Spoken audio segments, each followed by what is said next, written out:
A continuación, las conferencias que ofrecerán el doctor Iván Ramos, rector de la Universidad del Valle, y el doctor Pedro Hernández, presidente de ASPU Nacional. En el SUE logramos finalmente que el Viceministerio de Educación Superior atendiera los requerimientos de las universidades. Planteamos en más de una oportunidad que no haya necesidad de hacer una reforma de la Ley 30, puesto que la Ley 30 no establece que sea el IPC, sino que dice que los incrementos deben ser siempre en un valor creciente y en esa misma medida podría ser mayor del IPC, y se plantearon diferentes fórmulas. Sin embargo, pues el gobierno planteó que la única manera como podría entrar a reformar lo que tiene que ver con las transferencias de las universidades tenía que hacerse a través de una reforma a la Ley 30. En esa parte tuvimos con el anterior gobierno, y en este caso a través de ASCUN, se conformó un grupo encargado de mirar aspectos de la Ley 30 que en algún momento debieran ser considerados para una posible reforma de la Ley 30. Se conformaron 5 grupos, uno que tiene que ver con la autonomía, otro que tiene que ver con tipología, otro que tiene que ver con universidad y sociedad, otro que tiene que ver con internacionalización, de tal manera que pudiéramos adelantar una serie de elementos y documentos académicos al respecto, y otros sobre la financiación. Finalmente se acordó en el año, a principios del 2010, que trabajaríamos con lo que tiene que ver con financiación,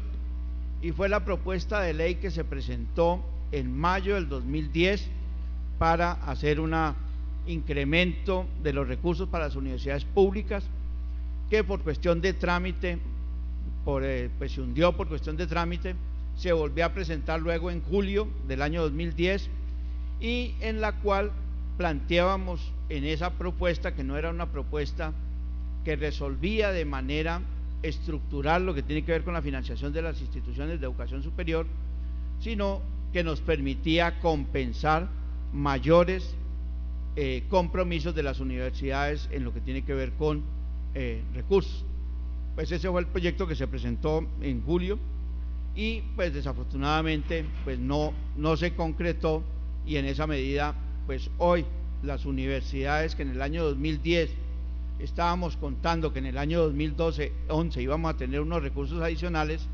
esos recursos adicionales no están. O sea que hay una situación que afecta a las universidades y que reconocida por el gobierno y que se debe resolver adecuadamente. Con el gobierno actual hemos tenido varias reuniones. La primera que se tuvo fue en noviembre con motivo del Consejo Nacional de Rectores, y en el cual el gobierno nacional, la señora ministra, presentó lo que serían los lineamientos de política de educación superior para los próximos 4 años, dentro del Plan Sectorial de Educación y dentro del Plan de Desarrollo 2010-2014. Planteamos la necesidad de retomar el proyecto que estaba en ese momento radicado en el Congreso para la financiación adicional de las universidades. En enero-febrero, el gobierno manifestó que estaba interesado más en una reforma integral a la Ley 30, y fue las discusiones que tuvimos en el mes de febrero. En ese momento se planteó la necesidad de que se diera una discusión amplia sobre una posible reforma de la Ley 30, e igualmente el ministerio, la señora ministra, pues hizo la pregunta de como cuál era el tiempo de la academia frente al tiempo que tenía el gobierno para la discusión. Y ahí hubo nosotros planteamos que la academia trabaja sobre la base de la reflexión, sobre la base de una discusión amplia de las propuestas, y en esa misma medida necesitábamos un tiempo para poder construir una propuesta. En el siguiente aspecto, ya como elementos para un debate, pues traigo a consideración 2 documentos que son bien importantes que ha producido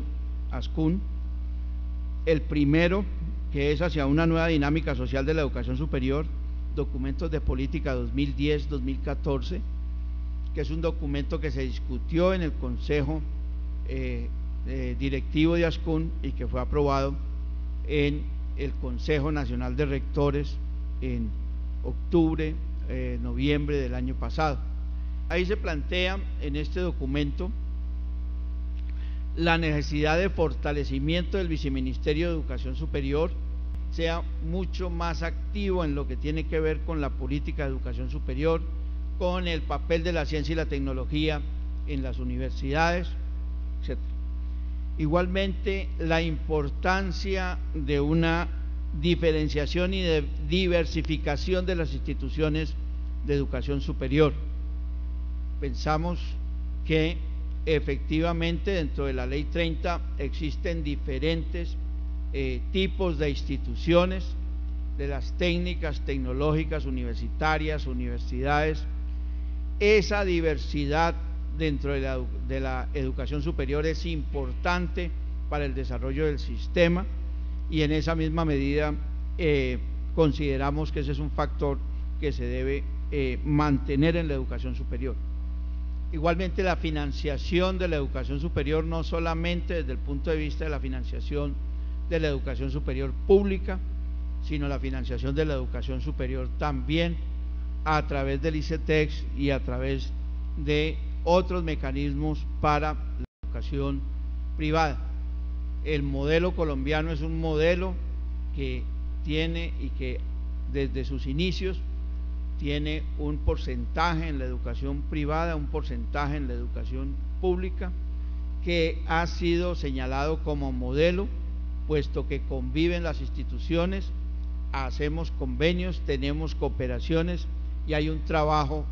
muy importante dentro de lo que es la educación pública y la educación privada. Importantísimo lo que tiene que ver con la transformación de la docencia universitaria. Se considera que una educación superior de calidad y una educación superior que quiera darse un salto cualitativo y cuantitativo requiere de un fortalecimiento de los profesores, de la formación de docentes, y en esa misma medida debe haber un planteamiento en ese sentido. E igualmente, algo que en la Ley 30 se discutió desde el primer momento, y es que se requiere de un planteamiento claro con mecanismos e instrumentos que permitan que nuestras instituciones de educación superior no solamente sean de calidad, sino que esa calidad responda a estándares internacionales y que nuestros estudiantes puedan moverse no solamente en el ámbito nacional, sino en el ámbito internacional. Y en eso pues se han hecho muchos avances que desafortunadamente la Ley 30 no los incluye y que en algún momento dificulta muchas de las actividades que se dan de cooperación y de relación con instituciones de educación superior en otros países. En segundo lugar, hay otro documento que se llama Estudios de Base sobre la Ley 30. Está lo de la autonomía universitaria, que fue coordinado precisamente por la doctora Patricia Linares, que hoy está liderando el grupo para la parte de ley estatutaria, y donde consideramos que cualquiera sea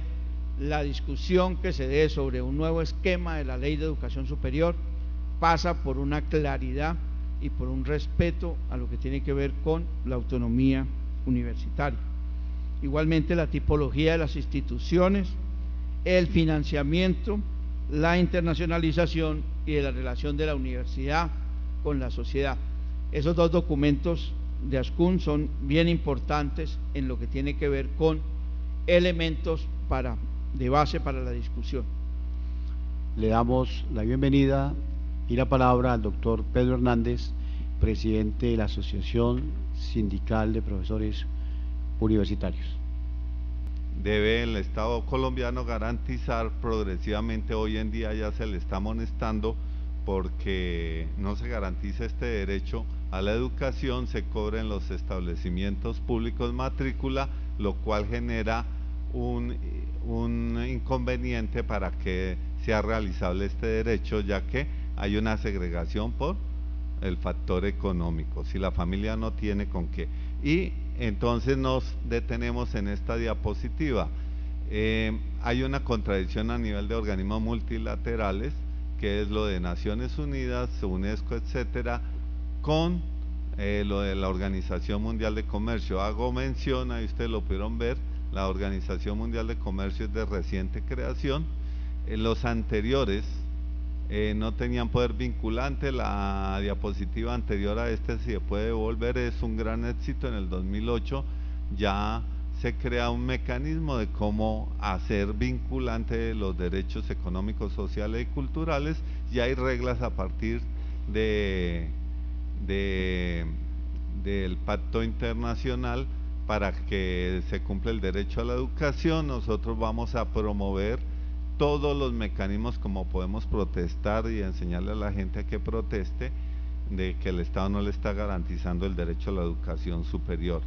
Y aquí entonces en nosotros podemos ver esa contradicción, porque en la Organización Mundial de Comercio, creada en el 95, se saca el Acuerdo General de Comercio de Servicios,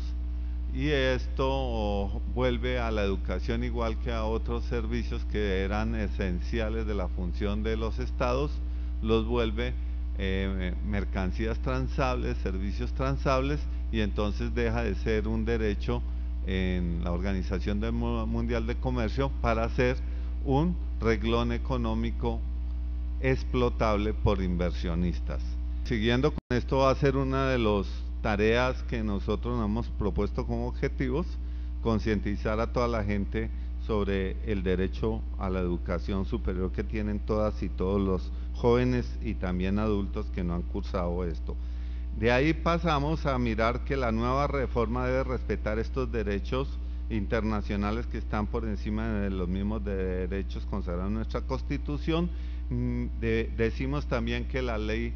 que se proponga, y nosotros en eso hemos sido abiertos como asociación, ya es necesario cambiar la ley 30, pero esa nueva ley que saquemos de educación superior debe respetar todos los derechos. ¿Por qué lo decimos? Porque si nos atenemos al Acuerdo General de Servicios, muchos de los derechos de libertad de cátedra, libertad de expresión, etcétera, etcétera, se verán limitados, porque el dueño de una universidad privada con ánimo de lucro, las universidades confesionales limitan la actividad crítica que ha sido histórica de los académicos, de los universitarios. Entonces nosotros hacemos en esta exposición un paneo de todos los derechos que hay que tener presentes y que la nueva norma debe respetar. No puede ser cualquier reforma, porque es el hacedor de las leyes. Él puede meter artículos que lesionen la autonomía, la organización por autonomía que pueden tener las universidades estatales, pero eso se caerá fácilmente por inconstitucionalidad. Entonces nosotros, a partir de todo lo que ha dicho la Corte Constitucional sobre el respeto a autonomía administrativa, organizativa de las universidades, sobre autonomía académica, sobre autonomía financiera, así como la participación real y efectiva de las y los ciudadanos, de las y los jóvenes en lo que les afecte, eso debe quedar muy bien plasmado en la nueva ley.